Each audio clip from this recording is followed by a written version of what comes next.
бұндай дыбысты осындай мақұлық шығарады. Қозғалған немесе жүрген кезде ол өзінің тырнақтарымен жүреді. Ол бір кездерде сүйкімді қыз болған, бірақ ол бір күні пойыз жүретін жолға құлап қалады. Қырсық шалғандай сол жерде пойыз келіп, ол қызды екіге бөліп жібереді. Ол қыздың ашуланғысы соншалықты, оның үстіндегі денесі тіріліп, кек алғысы келеді. Оның аяғы жоқ болғанымен, ол тез жүре алады.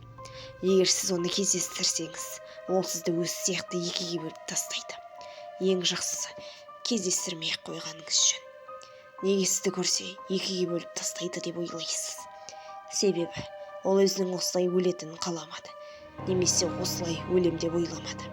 Сол үшін сіздің толықтай дене мүшеңізбен жүрген оған ұнамайды. Оның тырнақтарымен жүрген себебі де осы деп жортады.